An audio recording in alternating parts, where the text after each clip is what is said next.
Welcome po sa panibagong adventure ng ating pantutusok. Malakas na amihan ngayon. Kailangan lang. Kailangan lang, wala nang bigas. Ganito ang hanap buhay ng mga mangingisda. Kahit na masama ang panahon ay hindi pwedeng tumigil. Kailangang humanap at gumawa ng paraan. Lalo na kung may pamilya na umaasa sa kanila. Dito lang tayo sa tapat ng Santa Cecilia. Lakas kasi ng amihan dun sa harapan kaya dito tayo. Itong barangay Santa Cecilia ay karatig barangay ng Lagay na pinagdayban natin noong nakaraang episode natin mga katusok. At bago pa nga ako makalusong, eto, may huli na agad na mahabang balangitan si Katusok Edwin. Kaya ano pang iniintay natin? Let's go mga katusok! Yun! Welcome back mga katusok! Malinaw ang tubig dito. Uy! Kitang-kita ang mga danggit oh! Piliin natin ang malapad-lapad. Tusok ang danggit ka! Amazing! Ayos, makinis, at malapad na agad ang natusok natin. Isunod na natin itong isa. Tusok! Ay! Sayang! Buhangin na lang ang tinamaan. Ba't naman kasi umalis ka kaagad? Hinabol natin kasi sayang naman yan. Tusok ang danggit ka! Hindi dapat pinapakawalan ng mga ganyan. Basta makinis at malapad, tusok ang... Ay, dumulas lang yung tunod ko. Buti na lang hindi umalis ka agad. Eto pa, hindi rin umalis ka agad. Tusok ang sigapo ka.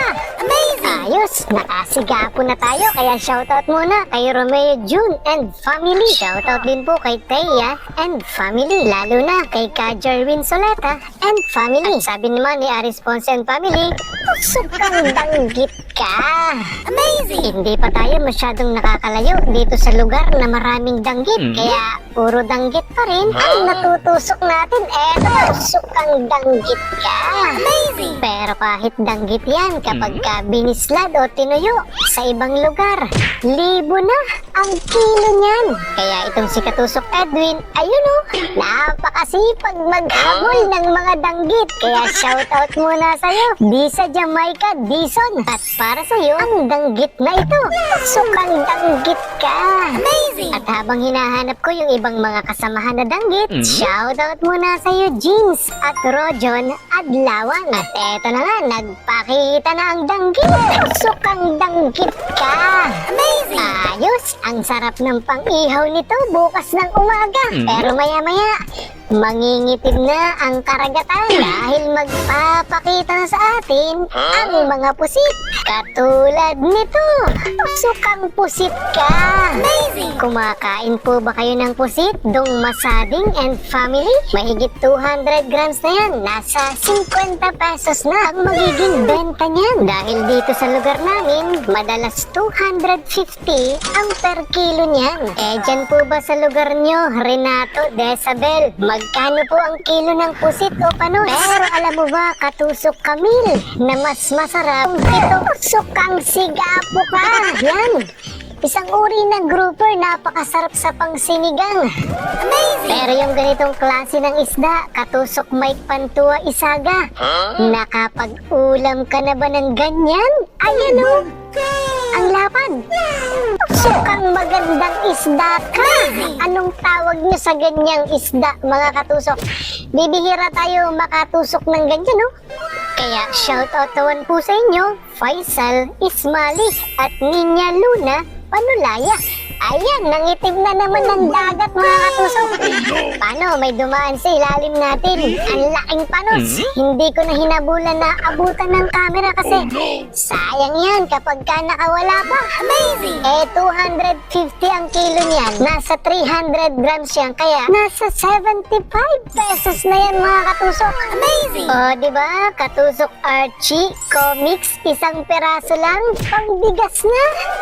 Pero mukhang nagkamali ako, Katusok Dante Hernandez. Dahil mukhang nasa 400 grams itong malaking pusit na ito. Nasa 100 pesos pala yan. Isang peraso na yan, mga katusok. Amazing! Ayos! Ang swerte naman natin at Eto pa ang isa. Magandang klase rin ng isda ito mga katusok. Sukang buhanghang ka. Amazing! Sa ibang lugar ay tinatawag nila itong luba. Pero ito yung tinatawag din na marble grouper. Kapag kabuhay, nabibili ito ng mahal.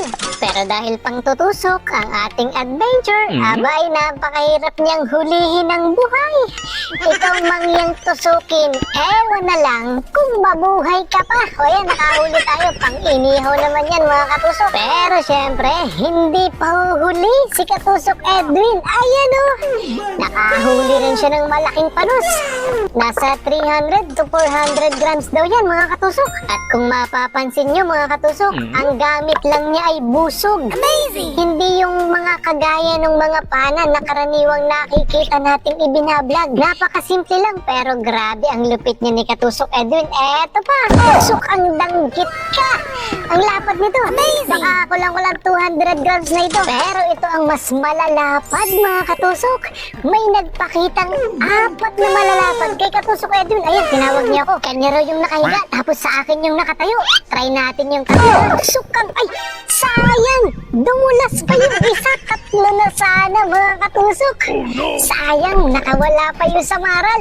Dumulas kasi dun sa katawan, kaya dumaplis yung tama. Pero okay lang, 2 naman yung nahuli natin.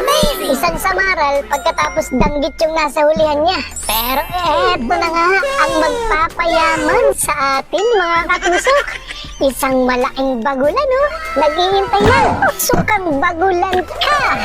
Ayos, nakabagulan na tayo mga katusok. Pero dito po sa amin, 100 lang po ang kilo niyan.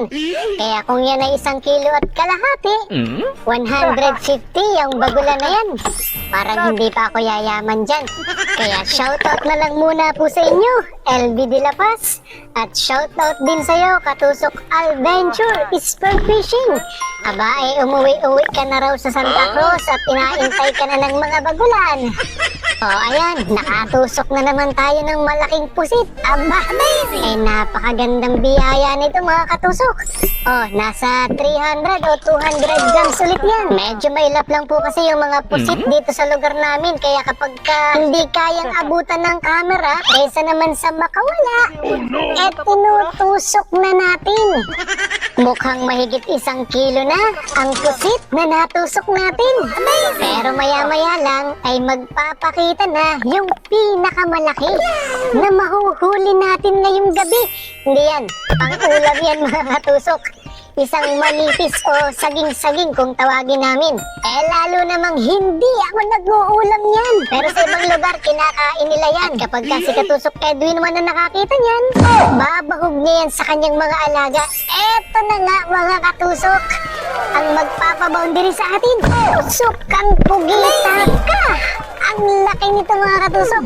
Eto na, yung pinakamalaking pugita na nahuli ko mula nang nagsimula ako naman tusok. Pero dahil sa hindi ko napuruhan, ayan, pinahirapan ako. Sumuksok siya dun sa ilalim. Ang lawak pala ng butas. Gusto nang dalhin yung pana dun sa kabilang dulo. Okay lang naman sana na dun siya lumabas sa kabilang butas. Kaya lang, may tali kasi yung tunod natin mga katusok. Kaya hindi pwede. Pinilit ko na palabasin siya. Pero ang delikado kasi nito ay baka ma-reject.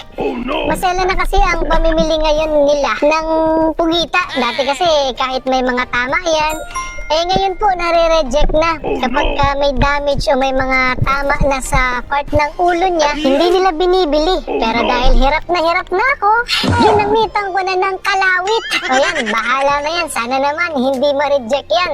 Dahil estimated mga katusok, mahigit 3 kilo lang naman yan. At mamaya makikita natin mga katusok kung magkano yung 1 peraso na yan. At dahil sa malaking biyaya na yan, shoutout muna sa'yo, Katusok RTM. At shoutout din sa'yo, Katusok Brian Roy Angana. Shoutout din sa'yo, Kasisid. At ganun din sa'yo, Jimbo Dumon. Oh my God!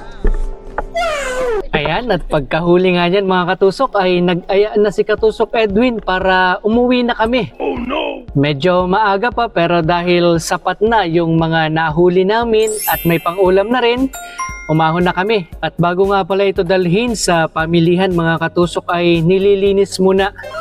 Tinatanggal muna yung mga laman loob dun sa ulo niya.